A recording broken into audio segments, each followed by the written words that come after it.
Welcome back to A Celtic State of Mind. I'm Paul John Dykes, and today I am flying solo, and I'm hoping that everybody can hear what's going on. The sound engineer has been sacked, and there's no one else in the office, so there's no one else to blame. It was me.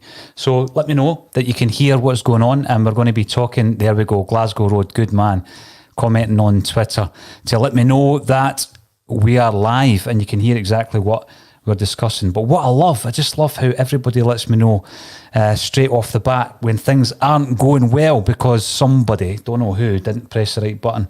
But that's what happens when you fly solo, unfortunately. So we're waiting on Stevie Mullen. Stevie will be coming in to cover tonight's match against FC Riga, one which I'm looking forward to. I don't think Celtic will have too many issues this evening. We've got to just play to our capabilities and we'll get through fairly comfortably, I would guess. My only concern would be the absence of Julian. Julian's not going to be involved, and I think that will prompt Neil Lennon to go for a flat back four. Let me know what you think about that and how we're going to line up. I will be relying on your input, and obviously I've got a few things here that I wish to discuss as well. We've got Eduard apparently is going to start tonight in Latvia. We've got Encham, who could be joining Ajer on the list of players who may be on their way out of Celtic in the next couple of weeks. There's a crisis summit.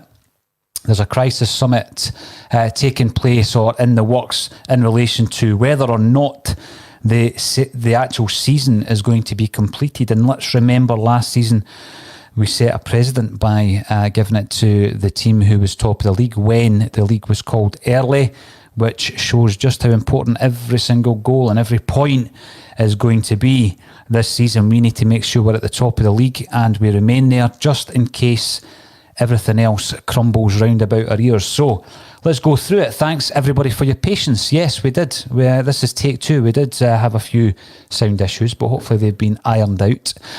Free speech for the dumb. Come on, Celtic. We shouldn't even be questioning this game. Run over the top of them. Well, I'm hoping that is the case. They do say there are no easy games in Europe. I still think that when you look at the quality of the Celtic squad and the personnel that we have at our disposal, we should be comfortably going to Latvia tonight and recording a good victory. I would be expecting maybe 3-0 from this end anyway. Let me know what you think is going to happen this evening. But I'm interested to know how you feel Celtic are going to line up, because obviously we're without Julian and Bromsgrove, boy, you came back even though I messed up the sound the last time, so thanks for returning via Twitter. Can now hear all good. And Gary doing in your back via Facebook. I know you were making points before. Feel free to make them again so that we can get going with the discussion. And Helen McCallum, thank you for letting us know, and Scott Graham as well. Now, Darren G, I really hope Lennon doesn't mess around with the squad off formation too much this evening. No square pegs and round holes. I'm always up for players playing in their positions. That's my big concern. If we start with someone out of position, that's where I start to get a bit worried. I don't think we need to do that. Yes, Julien is injured, but for me, the result will be that we just change the formation at the back. We don't play with three at the back. We didn't play with three at the back against Livingston in any case. So I would start with Duffy and Ajer, the so-called want-away Ajer. In the centre of defence on the bench, I would be looking to have Beaton as backup. Interestingly enough, a few people have said this. We barely even think about Beaton now when we're looking at the midfield options, because we've got such an embarrassment of riches in the midfield. But at the back, Beaton could be key to games like tonight when someone like Julien is out.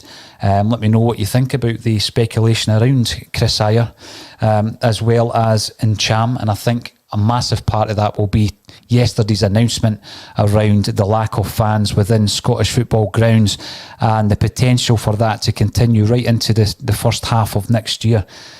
Will Celtic have to sell a player to fill in that gap? The financial issues are going to affect Celtic like everybody else. So let me know what you think about that. Now, Francie Dub LU, welcome back to the Celtic State of Mind Bulletin.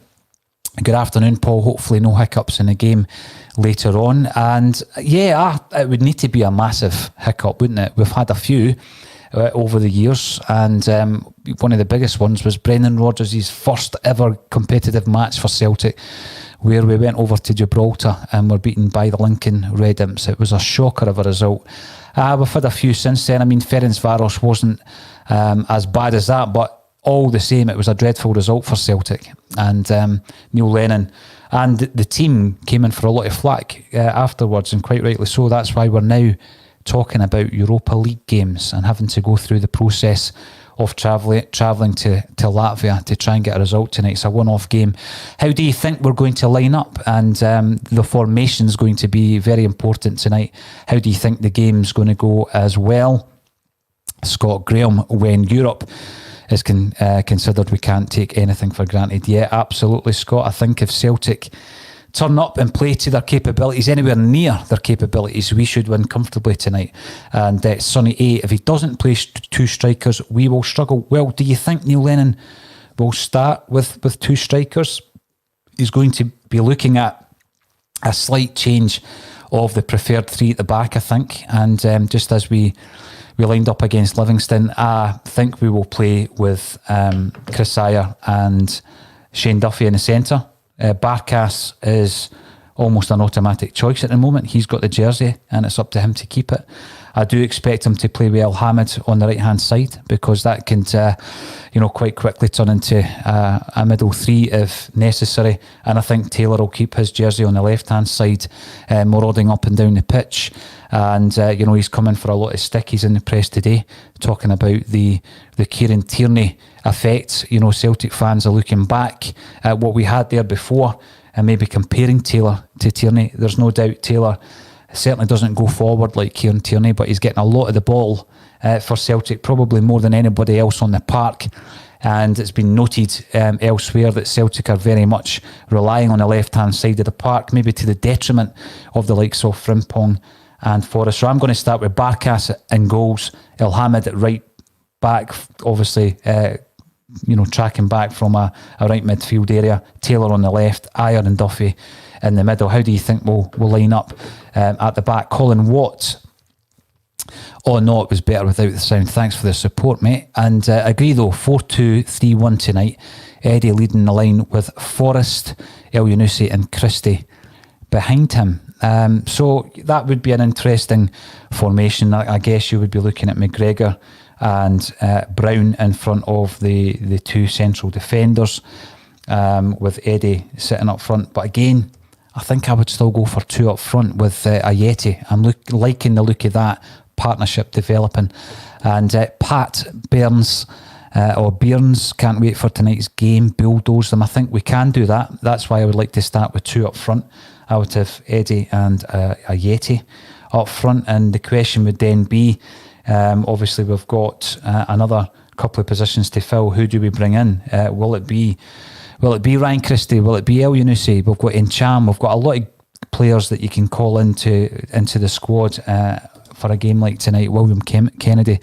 The mainstream media trying to keep us quiet, but that's the beauty of what is described as alternative media, fan media. And I think that's what's important about these bulletins. It gives everybody an opportunity to get their tuppence worth in. Whether or not I agree with it or you agree with it is another matter entirely, but it is important to have a voice. We've had a lot of people asking whether we're going to set up a phone-in.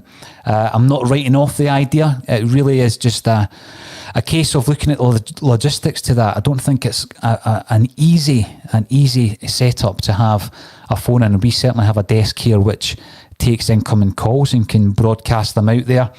But it would all come down to the staff that would be required to manage that. And, by God, I think it would need to be managed, particularly after a bad result.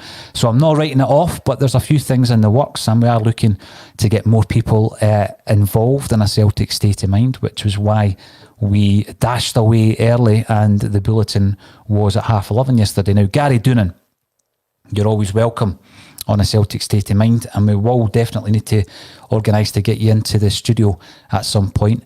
You're commenting on Facebook. We've had some decent away results in Europe. Even the ties we lost, eventually at home, Copenhagen, Cluj, etc. Even a 2-1 defeat away at Athens would have been decent normally. Yeah, we do. We have travelled pretty well, and I think we've done fairly well in Europe under Neil Lennon. I know that's difficult to swallow when you get knocked out against Ferencvaros in a game that we did expect to win at home, a one-off tie, Gary. But I do have confidence tonight that Neil Lennon and his side will go over there and get the result that we're all looking for. I'll be live half an hour before kickoff at half time, and we'll also have a post-match reaction. I'll be joined by Stevie Mullen for that now. Barry, you're commenting on YouTube. Make sure that you subscribe. We're building our subscriber base. We've got loads of new shows in the works. We've got new people coming in to work with a Celtic state of mind, so there's loads to look forward to.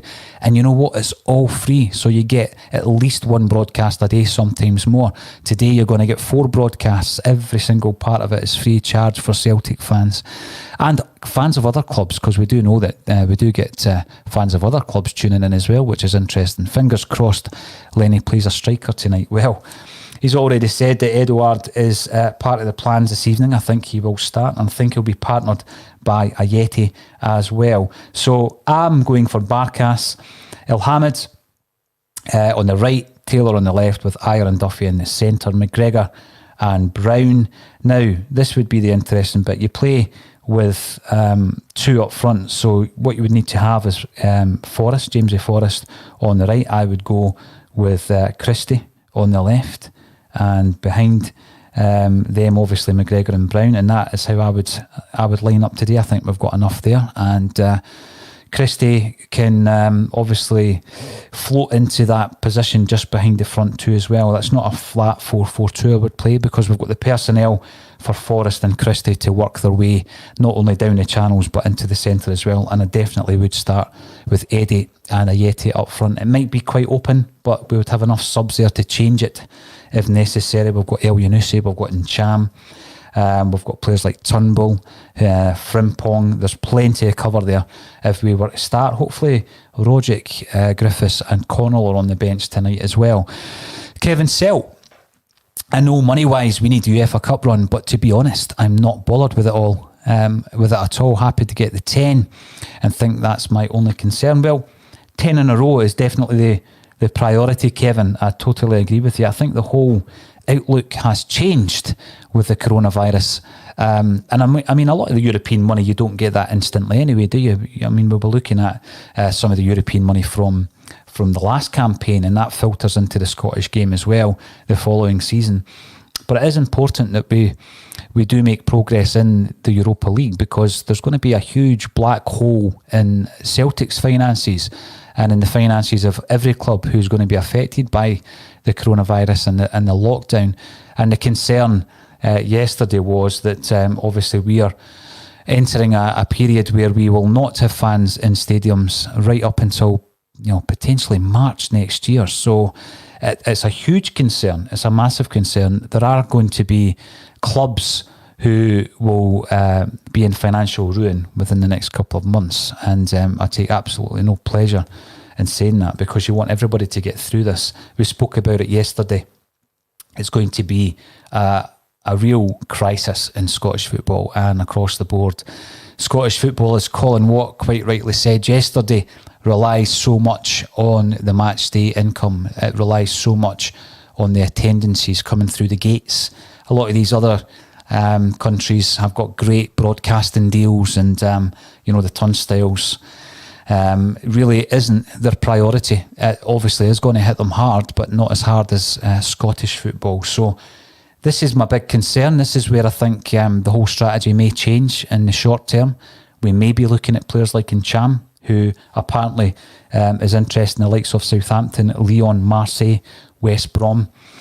Some of the figures I've seen quoted for Ncham recently, around the 10 to 12 million pound mark. If Celtic can offload a couple of players for that amount, and I know Ajer has been spoken about as a potential target for AC Milan for 14, 15 million pounds. Previously, I don't think we would have entertained an offer like that for Chris Ajer in particular, but under the circumstances we might have to face the reality that Celtic need to plug the gap somehow. Now, Barca Boy, welcome back, Barca Boy. It's good to see you, and you're commenting on Twitter.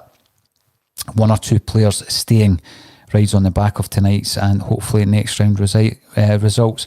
I think Celtic will definitely go through this transfer window having sold one of our first team players.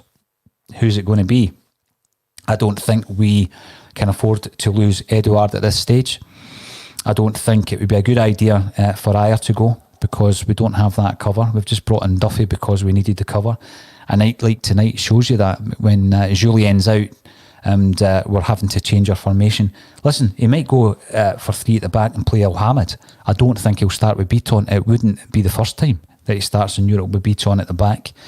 Rodgers had to do that himself. So we might start with three at the back. Alhamid, Ajer and Duffy would be the best option for that, in my opinion. But I think tonight, of all night, really highlights why we can't allow someone like Chris Ajer to go, because we don't have sufficient cover at the back, especially if we want to progress in all of the tournaments that we're interested in at the moment. Francie, Dub, LU, you're giving me your lineup. Brilliant. If anyone else wants to share your lineups, your predicted 11s with us, that would be great. And you're going with Barkas, you're going for three at the back, you're bringing in Beaton alongside Duffy and Ajer. Would that surprise me? Not in particular, will any, because you know how much he trusts Beaton. Forrest, Brown, McGregor and Cham, Taylor, Eduard and Ajeti, and I'm guessing Cham would be playing further ahead of Brown and McGregor, just behind the front two. Looks like a strong lineup, and it's bold. And with the bench as well, Francie, obviously, if necessary, we could revert back to four at the back if necessary. So that would be an interesting lineup. Same team and formation as on Saturday for me, hula hoo. So you would be starting, if that was the case, without Eduard up front. Would he be your hidden weapon on the bench if things are not going our way or going as expected? Phil McGinley, 4-2-3-1 to start this evening. And Phil thinks that Neil Lennon will go with Barkas, Frimpong, Ajer, Duffy and Taylor, Brown, McGregor and Cham, Christie, Forrest and Ajeti, one up front. If there's who knows, maybe Christie will be further forward. If there's any nigglings out of French Eddie with a back injury, I think we will keep him for Hibs at the weekend. We should win this with little hassle. I think you're right. I think we've got the strength and we've got the depth to win it with too much hassle. And but there is the argument about bringing in some of the other fringe players as well. So Kevin Sell, if we can get two up, Lennon should give Turnbull and Klamala a run out. I think Klamala's been getting a few run outs. Is he a player that you think that is going to make any difference for Celtic? Is he always going to be a good backup? Do you think if Griffiths can come back to full fitness, that Klamala will still be third choice? These are the dilemmas, good dilemmas, that Neil Lennon should be facing over the next few weeks. Davy would rather go for the team that we started against Ross County. So two up front for Red Scotland, Eduard and Ajeti from the start. Yeah, if there's concerns about Eduard, then, you just ask yourself, how much minutes is he going to get? Do you give them the minutes at the beginning of the game? Do you bring him on if the unthinkable happens and we're struggling against the Latvian side? So Red Scotland would certainly play two up front. And Bromsgrove, some of the messages are from earlier. The sound is now working. Nice one. Thank you very much, Bromsgrove boy. Pat Beirns hopes that Griffiths will be on the bench and will get some minutes. Now, Lee Griffiths has been the subject of conversation on a Celtic State of Mind regularly this season. We would love to see him back in the fray. Some people have been writing him off. I'm not writing him off. I think he's 30 years of age and he's still got quite a bit of football left in him.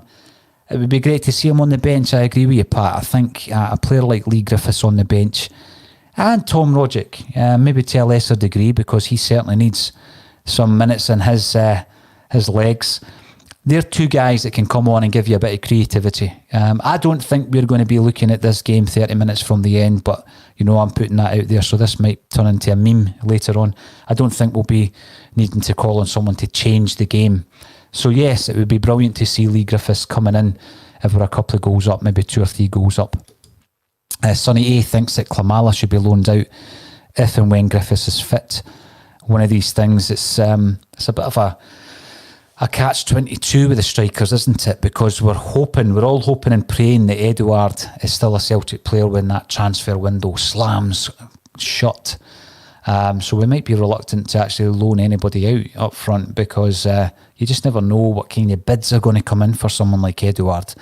There is going to be a concern around the announcement yesterday that we won't have any fans in the stadium until potentially March or April next year. It seems unthinkable, doesn't it? I mean, when you look back to the last game that we were able to go to and watch, and then the lockdown back in February, March time, it's been horrific for so many people. And I know that the priority is the health of the wider population, and there's some people out there doing fantastic jobs on the front line. Some of you will be listening in, and I take my hat off to you. I mean, what you are doing is absolutely phenomenal. You might be living with someone who is having to go out and work and keep the country running. And some people scoff at football and the nature of us saying that we need to get fans and grounds. But it's not just the teams, it's not just the staff. We spoke about this yesterday. It's the wider economic hit that is going to happen if football fans don't come back in. I was up at Celtic Park a week ago or 2 weeks ago, and I noticed some of the shops around about the park are up for lease, and they've been open for years, and they are feeling the hit. We're feeling it all over, and the sooner we can get a resolution, the better. And for the good of the clubs, there's definitely going to be crisis talks. We need to get some kind of package together with the Scottish Government to ensure that the game survives. I mean, we've got 40 odd clubs here. We've got a whole pyramid system that's been opened up to other clubs, two of whom we've been speaking to quite regularly, St Roch's and Haddington Athletic. And all these clubs are facing financial ruin if we can't get fans through the door. They just simply won't survive. And you wonder what Scottish football is going to look like in March next year. We are in grim times, ever-changing times, and it will be interesting to see it. I think it's a priority. It's something that needs to happen immediately. We need to have these discussions. These are crisis talks that we need to have to ensure that Scottish football survives. And, I do think that those in charge of Celtic will do all that is required in order to ensure that the club survives. And if that means the sale of one or two of our biggest assets, then it's something that I'm going to have to brace myself for. Now, Football Prime Ginger, that is a cracking name. That's a cracking moniker. Hi mate, love the podcast yesterday. Thoughts on AC Milan ready to make the £15 million for Ajer? And my score prediction is 3-1 to Celtic with an Eddie hat-trick. I love your optimism. I do think Celtic will score at least 3 goals tonight. Hopefully we can keep it tight at the back. I do think we'll go through, and if someone can score a hat-trick, it would be fantastic. If it was Edouard, Ajer, or anyone else. We've got so many goals around that Celtic side, even going right back to Duffy at the back, he's good for a goal. We've got Forrest in Europe. I would never write him off for a goal. McGregor, Christie, Edouard, Ajer. And then some of the names we've already mentioned on the bench. Klimala's good for a goal. Rogic. And hopefully Griffiths is on the bench. So what's my thoughts on AC Milan? I'm not surprised that a team like AC Milan would be interested in Chris Ajer. I think the comments that Paolo Maldini made were that Ajer is certainly one of several players that are interested in the club. How would he fare in Italy? He's got that ball-playing mentality, plays out from the back. How would his style suit the Italian game? Do we have any Italian football aficionados out there who could tell us how his style might suit Italian football? I think we all kind of watched Italian football back in the day, didn't we, when it was on Channel 4, and we knew so much about the various teams and all the players that were playing back then. It really was a league to watch, wasn't it? I'm not so much now. I'm so focused on Celtic, and we're doing daily broadcasts on a Celtic state of mind, so I'm just so focused on a Celtic state of mind these days that I don't really keep an eye on a lot of the other leagues, English football included. So would Ajer suit the Italian game? I think the guy is a real talent. I think there are some rough edges still to be ironed out, but he's young enough to develop. He really is young enough to develop. I think playing alongside Duffy will certainly assist him. And I would love to see him playing as part. I think our strongest defence is Ajer, Duffy and Julian as part of a back three. He will still develop.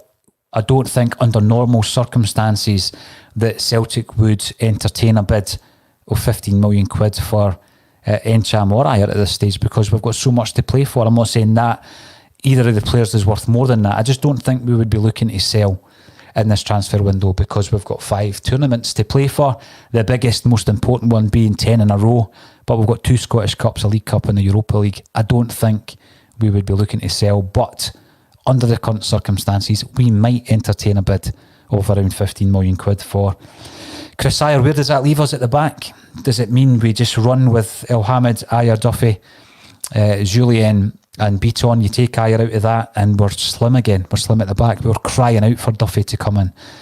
It doesn't really make sense to sell one of our centre-halves. Would we bring somebody else in? You know, I think we would be very cautious. Colin Watt said that yesterday. I don't think we'd be looking at going over to Sampdoria to spend £8 million at this stage. I think we would be looking at the loan market.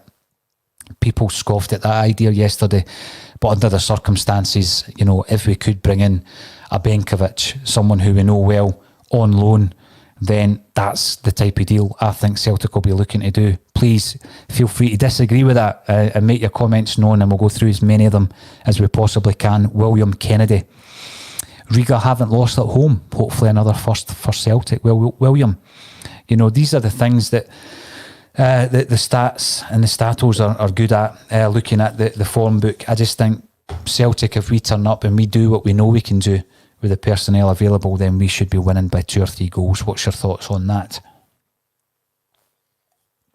Get a wee time for a refreshment there because I'm flying solo today. We had a few issues with the sound, and I unfortunately can't blame anybody else. Normally I'd blame Kevin Graham or Colin Watt, but they're not in, so I can't blame them. 2 guys who are brilliant and so important to a Celtic state of mind, and I love them being in the studio. The Ryan McGinley: El Yunusi has got to start in Europe. El Yunusi, I don't think he's started well this season, to be honest with you. I don't think he's been poor, I'm not saying that, but I've got so much high hopes for El Yunusi. I think he's a quality player. I was hoping that, you know, El Yunusi would help Ajer settle in, because obviously they were teammates previously playing in Switzerland, but it seems to have gone off the boil, hasn't he? I mean, there was a time maybe for the first half a dozen games this season where El Yunusi was in my starting lineup without question, but he's not now. He would be on the bench tonight, but you never know. In Europe, we might play him. I actually think I'm coming round to Lawrence Connolly's way of thinking, and Lawrence is another vital part of the Celtic State of Mind team. Big shout out to Lawrence if you're listening. And Lawrence believes that El Yunusi is better in that central midfield role, you know, the role in front of McGregor and Brown, just behind the forward players. I think that when you see him playing internationally, he looks like a top class player. We've seen flashes of it. What we need now a wee bit from El Yunusi is some consistency. And from Facebook, the reason that your avatar's not showing up is that there's a small, short signing process through StreamYard, and then we'll know who we're speaking to. But thank you in any case for getting involved. And you would start Turnbull tonight for Christie. Interesting. That is interesting. Christie's goals. You know, he's one of these players who scores so many goals. I used to think this sometimes about Tomo. I'm not criticising him or Christie, but they scored so many goals that you would pick them. You know, sometimes even when they're having a bad game, they were good for a goal. They had a knack of scoring goals, and in particular in Thompson's case, in important games. Christie scored a lot of important goals for us as well. And this is why I'm always reluctant to drop the likes of Christie, because of his goal return. But on the flip side, I would like to see Turnbull. Will he get his first start tonight? I don't know. I think it would be a wee bit more cautious on the starting lineup. I would expect to see the starting lineup at around 5 o'clock tonight with the 6 o'clock kickoff. So here's hoping we'll see some action from Turnbull. I'm not so sure if he's going to start. Liam Cleary, predictions for tonight. I'm hoping 3-0 Celtic. That's the scoreline I'm going to go for, Liam. 3-0 Celtic. Let me know who you think is going to open the scoring as well for the Axon bet, even though we don't place a bet, you know. It's a bit of fun. 3-0. And I'm going to say Ajer. I just think he's shown so much. We've seen some comparisons when he first came in with Gary Hooper. Fans' favourite, Gary Hooper, isn't he? It's an interesting one because a lot of players get stick when you leave early, but Hooper doesn't seem to get much stick, even though he left far too early, in my opinion. He should never have left when he did. I think he believed if he went down to English football that he could maybe get capped, and it simply didn't work out for him, did it? And, I think Celtic fans would have had him back at various points. Not so much now. I seen on Twitter that he was freed from his contract, so I don't know what his plans are. He was over in New Zealand, wasn't he? He could certainly do a job. Will we see him back in Scottish football? Will his wages prevent him from coming back to anyone other than Celtic? And I don't think that's going to happen. So, Ajer reminds me, I was saying this to Kevin Graham, he reminds me a wee bit, and I'm probably nicking somebody's opinion on us, Axon Bulletin. Mark Viduka, the way that he holds that ball up, different frame. Viduka was a big tall guy. Sometimes he surprised you with the ball work, with that sticky toe of his. What a player Viduka was. And Ajer reminds me a bit of Viduka. So my biggest fear is not getting to see the Edouard and Ajer partnership develop. That's my biggest fear at the moment, because we go back and we speak about what if with Edouard and Dembele, who obviously went away and has been a massive success in his native France. I would love to have seen them playing for a whole season. Imagine the damage that pair could have done. That's a big what if scenario over the 9 in a row, I guess. That's a big what if. What if John McGinn came in? What if Edouard and Dembele had a run as a partnership? If there's any other dilemmas or what if scenarios, let us know what they are. We keep hearing about John McGinn, don't we? But I think that's because he went on to some fantastic performances, but Celtic fans were crying out for him at the time when he was at Hibs. And I remember seeing him playing for St Mirren, actually at Celtic Park, when Tommy Craig was the manager, and he was the best player on the park. He was absolutely the best player in the park. And I spoke to Tommy Craig before the game. I was privileged enough to have a wee chat with him before the game, and he told me to look out for John McGinn that day. What age would have it been then? That was after Danny Lennon left, maybe 18 or 19. And he ran the show for St Mirren that day. He was absolutely brilliant. Now, Red Scotland would go for a 3-5-2. Barkas, Taylor, Duffy, Ajer, Ilhamid, Brown, McGregor, Turnbull, Edouard and Ajer. And so a few differences from the team that I've picked, and you're going for a 3-5-2. I'm hoping we certainly do play with two up front. Kevin Celtic Riga have not been beaten at home in Europe, so it's no walkover. They've had some decent teams there. I always think in Europe you can never take anything for granted. We've seen quite a few. I mean, listen, I'm classed as a Celtic da, and I'm happy with that. But Neuchâtel Xamax, anybody? What an away day that would have been. Anybody on the board today, anybody on the bulletin at that game? I'm not sure. I think Kevin Graham might have been at that game, actually. If Kevin's listening in, what's your memories in Neuchâtel Xamax? I actually thought, in youth that we could have pulled that 5-1 deficit back. And had we scored the penalty at Celtic Park, we probably could have. So Kevin Celtic's a good point. Davey, bring Wanyama back. There's some players that we just never seem to get over, and we want them back. Mings, my guilty pleasure is always Paddy Roberts. I keep bringing up Paddy Roberts and Benkovic for that matter. And I think my kind of affinity with they two guys is that they know the club. I think they could slot back in, and people might point out that Roberts didn't have a great second spell at Celtic. But, I just think that you would add a bit.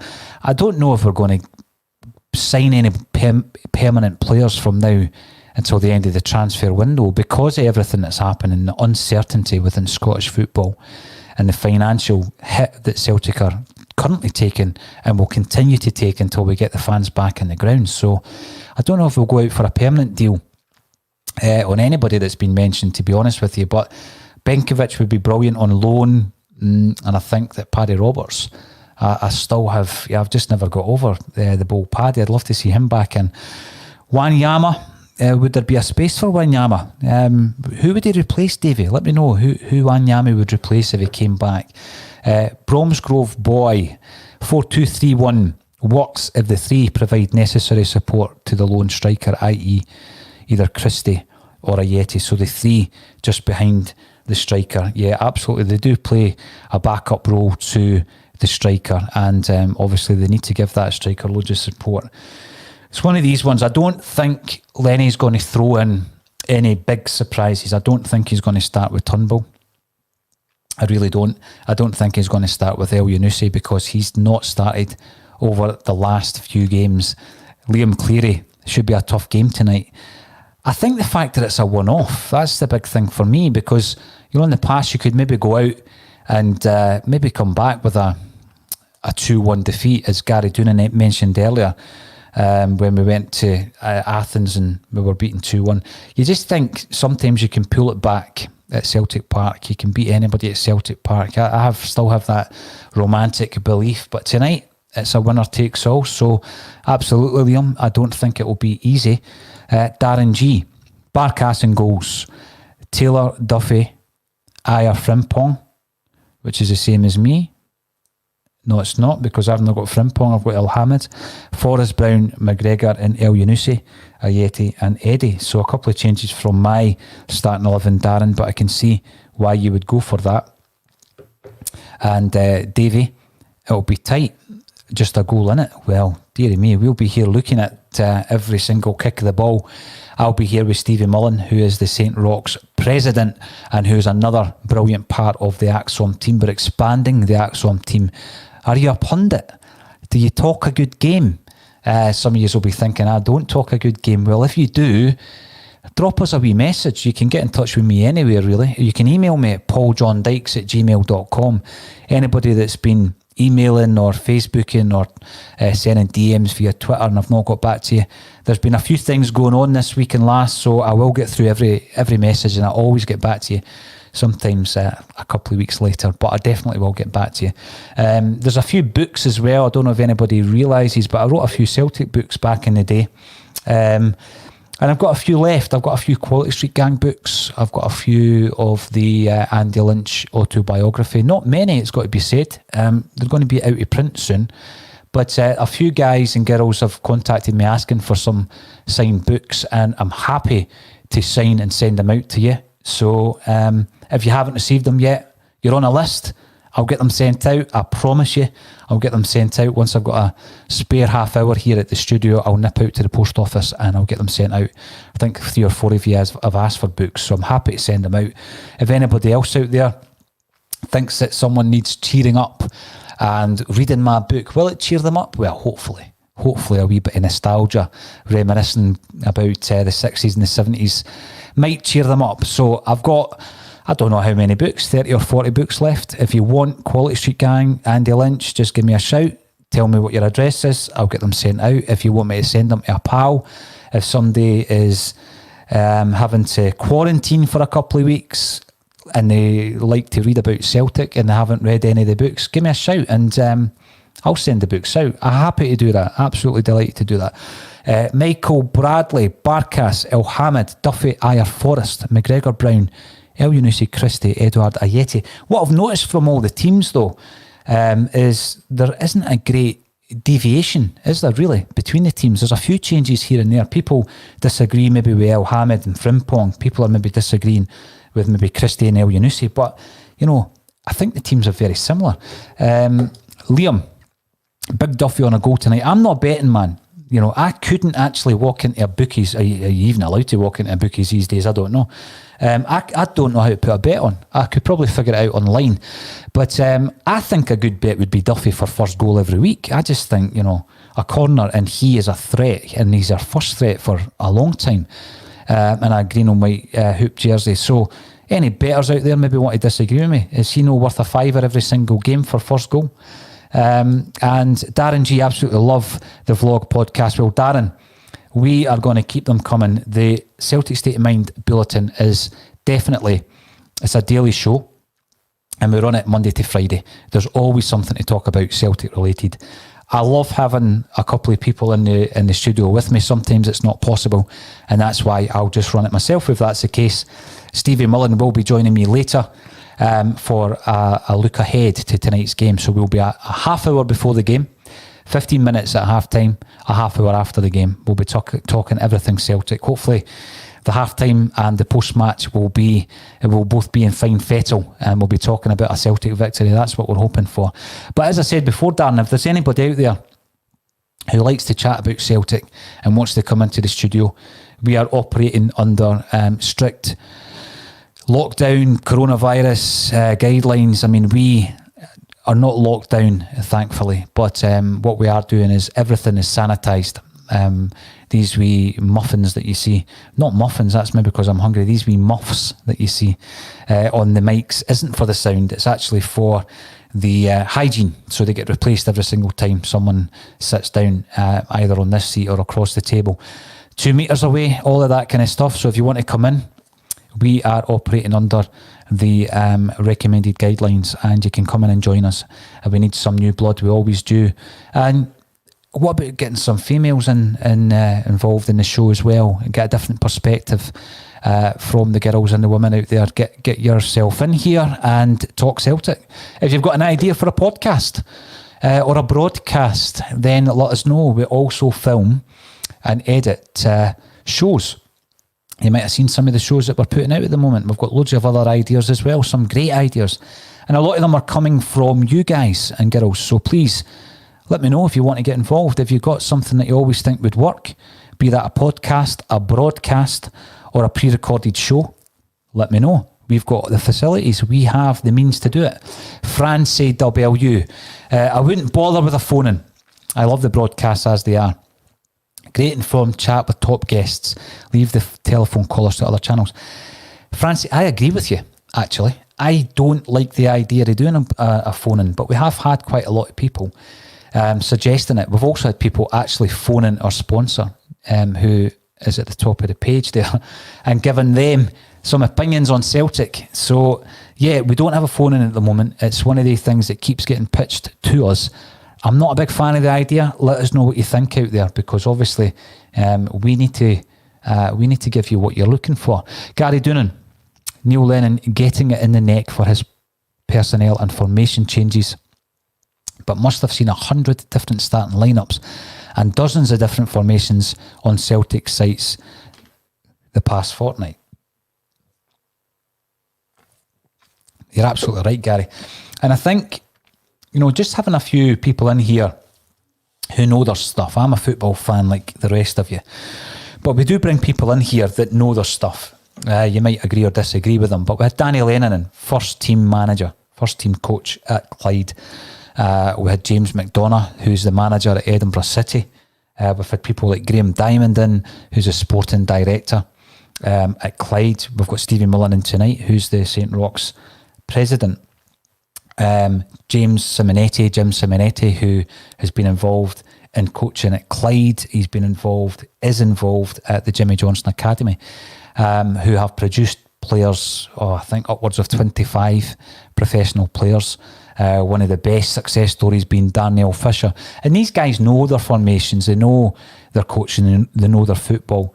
And a lot of what I'm getting is that the days of having that best 11 might even be gone for Celtic. Do we even have a best 11, or do you adapt it depending on the game? Do you adapt it in-game? It's an interesting one, because modern football is changing so much. It's difficult sometimes, Gary, to write down your best 11. We're away in Europe, it's a one-off tie. Do you play with 3 at the back? Do you try and play with 4? Who knows? It will be interesting around about the 5 o'clock mark when the Celtic team is announced. James Hislop hopes that Turnbull gets a game. I hope he gets a game. I don't see him starting. I don't think Lenny will do anything too unusual tonight, because obviously we tried that unusual element against Ferencváros, where he didn't feel as though we had a striker who could have started that game, and we started with Ryan Christie up front. I don't think there'll be any risks taken tonight, I really don't. I think we'll play it safe in relation to the personnel. So I do hope that Turnbull gets a game. James, I agree with you. I'm excited by Turnbull. I think he's a class act, but I don't think he'll start. Another message via Facebook, and this one again, I don't know who I'm speaking to, but thank you very much for getting involved. If you go through a very short registration process with StreamYard, your face, your avatar and your name will appear. But you're saying that you can't see Lennon being too positive for this one. Away from home in Europe, more than likely will be one up top, so 4-5-1 is my guess. Perhaps there will be an eye on the Hibs match. There's an eye on every next game, isn't there? The games are coming in thick and fast, and I just think, the Hibs, I said it, it's not I told you so. I think most people predicted Hibs were going to be a force this season simply because of the management team they've got in. Great appointment with Jack Ross and John Potter. John, being an ex-Celtic player, started off his career as an S form at Celtic. I remember him signing for Celtic. It was a great achievement for everybody associated with his school, with his boys' club, which was Valleyfield at that time. High Valleyfield being the village where he was brought up with his two brothers, Gavin and Brian. You'll remember Brian Potter was the Wraith Rovers goalkeeper who saved the penalty against Airdrie that propelled the Wraith Rovers into the Coca-Cola Cup final 1994. And I can guarantee you Brian was on the Celtic bus leaving Valleyfield later on that season to go to the 3-0 game at Hampden against Rangers. So you can guess what scarf he was wearing that day. Gavin, the eldest of the three, big Celtic man. He used to get on the same Celtic bus as me with the late, great Jokie Munyon. So I love the Potter family. They're great. They're lovely people. And John's had a brilliant career, but he seems to have this bond with Jack Ross, and they're a brilliant managerial setup. And I think Jack Ross has given us a few problems as a manager in the past, hasn't he? He certainly did with Alloa. Remember, they gave us a right tough game at Celtic Park. And St Mirren, when they were in the Championship and we drew them in the Cup, they went ahead, I think, didn't they, against Celtic at Celtic Park. So Jack Ross, I think tactically is brilliant. I really do rate him as a manager.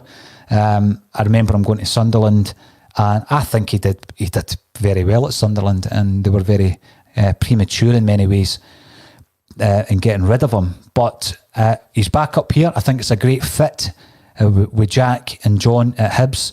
I think they're a threat this season. They really are. They've done well against Rangers. They could have won that game.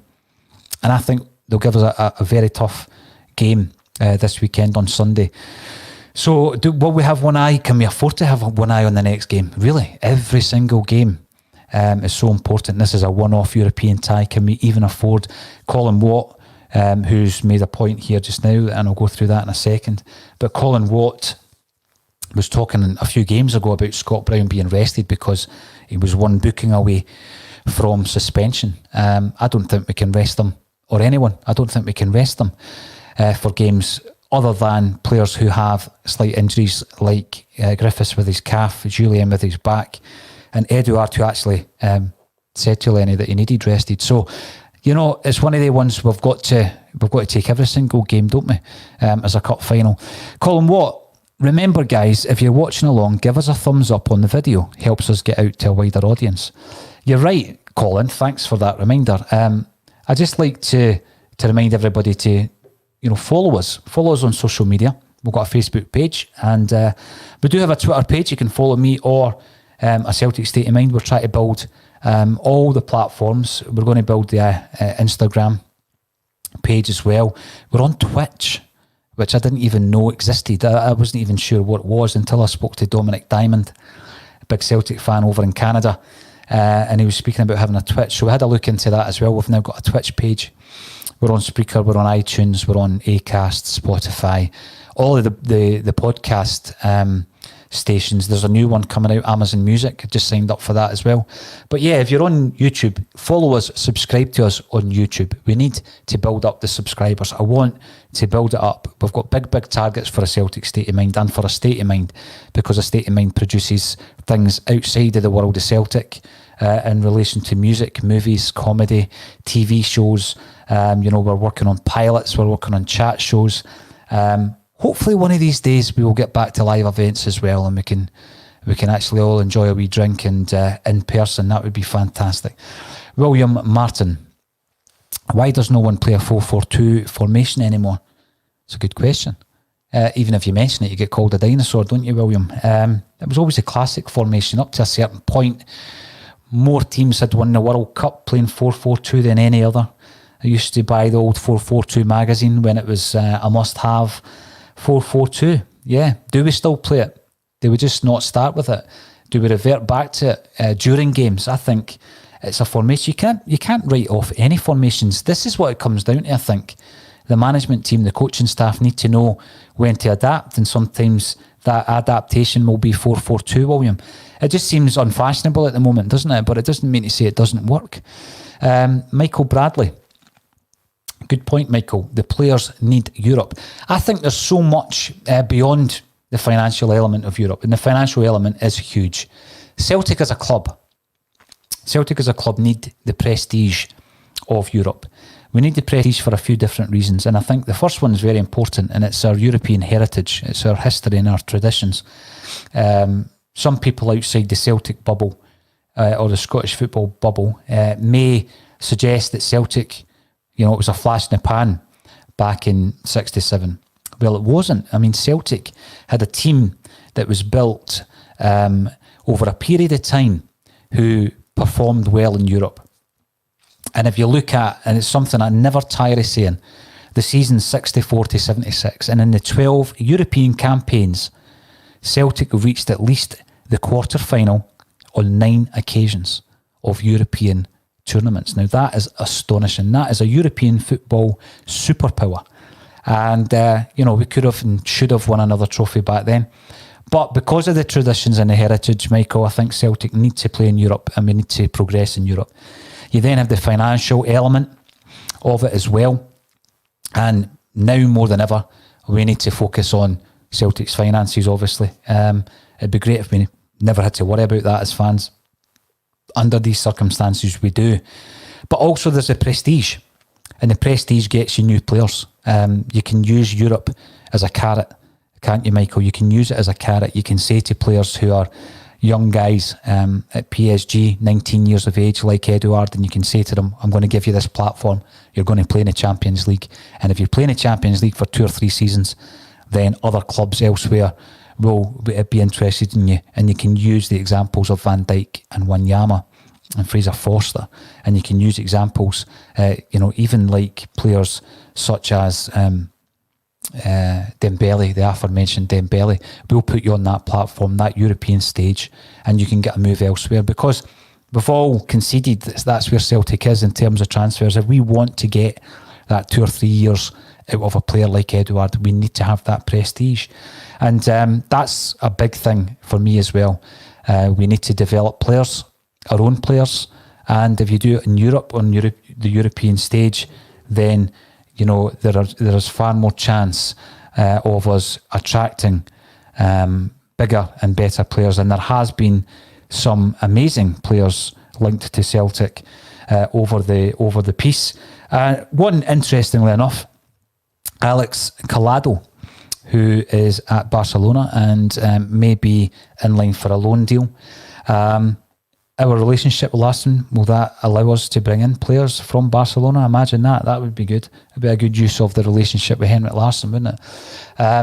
Owen McGrandles. Owen, with a name like that, are you related to the bold Liam? Good pal of a Celtic state of mind. Owen, welcome to the show. A phone-in would bring out the head cases, to be honest. I agree with you. That is why I'm reluctant to do it. Best keeping the format you have already. Yeah, I totally agree with that. When we did the live events back in the day, seems like a long time ago, doesn't it? I was always reluctant to put a microphone into the audience. No disrespect to anybody, but people get a bit excited. They might have had a few pints and all that kind of stuff, which is great because that's what these nights are all about. But sometimes it was difficult to get it back. Sometimes it was difficult to get the mic back. People got a bit carried away. So, I think a phone-in would be very difficult to manage. I think what we're doing is different from the phone-ins, which seem to be a big part of Scottish football. And you're saying the head cases there, Owen. What I would suggest is, you're going to get a lot of people just calling in and trying to get on the show that don't support Celtic, and then it just becomes an absolute nonsense. We see a wee bit of it on here, but I can just block anybody that comes on here talking about child sex abuse and thinking that is something to be joked about. It's not something to joke about. I think it's something to be discussed seriously.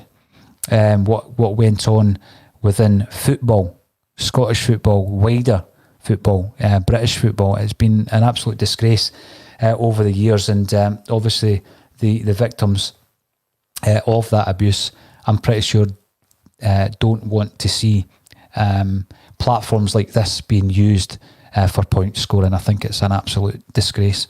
So yeah, it would be very difficult. ITV Glasgow FIFA, good afternoon, lads. Did you find the ghost? I don't know if anybody's seen the state of mind ghost that appears sometimes at the window.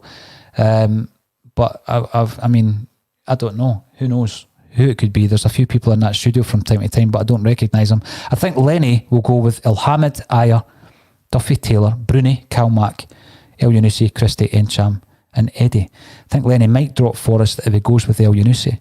Would prefer a Yeti to start, but can't see it with it being a one-off away tie. I think Forrest has got to start. I think that point was made earlier. Forrest has got to start because of his, his form in Europe. He's always great for a goal. I've said tonight 3-0, and remind me, did I say a Yeti for the first goal? Forrest is always good for a first goal in Europe, isn't he? McGregor, particularly in his younger days, was good for a goal in Europe as well. So very, very interesting. Red Scotland would say that in the second half he'd bring on Frimpong for Ilhamid and look to replace Bruni with Ncham. Yeah, good suggestions. I mean, we've got such a strong squad, haven't we?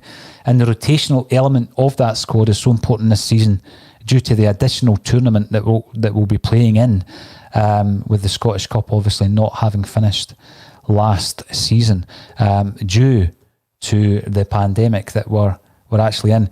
What I would say again, I think there's probably a whole discussion in the fact that every point, every goal at this moment in time is a prisoner, because who knows what's going to happen in relation to the current crisis that we are in. Yesterday was an indication that there will be no fans within football grounds until early next year. We then start looking at the future of Scottish football, but in the immediate term, how we're actually going to finish this season. Will we finish this season? Now remember, the precedent was set last season in our favour, and rightly so, that the team that was sitting top of the league won it. So that's been set. Celtic need to get to the top of the league and stay there, because who knows what is in store. And it's not being dramatic. It really is not being dramatic. Let's have a look at some more of the earlier. Let's put out some of the earlier, most recent rather, messages up. Kevin Graham, welcome back, Kev.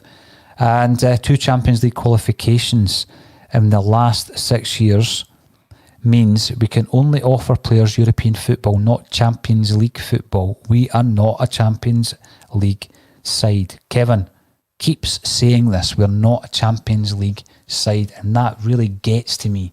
Not because Kevin's saying it, but because I think we have got to be a Champions League side. We've got to look at that as Celtic's target. That's where we need to be. How's that going to happen? Well, it should have happened this season. It should have happened last season. We proved last season that we were a better side than Cluj, didn't we? We proved that. Unfortunately, it was after they had bounced us out of the Champions League. This season, I can see we were a better side than Ferencvaros. They seem to be doing okay, to be fair. Yeah, Kevin, I totally get that. You can't promise Champions League football, can you? You can't say we are a Champions League team. You've got to say we're a European team. But I don't want to just be a European team. I remember my pal signed for Barry Town, and that's what they says to him. We always play in the Cup Winners' Cup.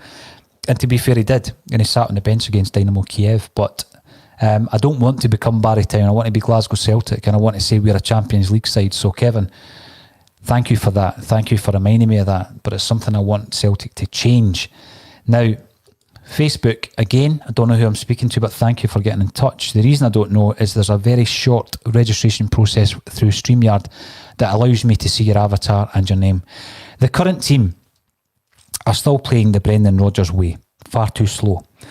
Lennon says he wants a more direct style, but I don't see it. I think Turnbull, Incham, McGregor, Christie can change his style with 2 up front. I think 2 up front is an absolute necessity. I think we played far too often with 1 up front under Brendan Rodgers. We weren't direct enough. It was all about possession and keeping possession.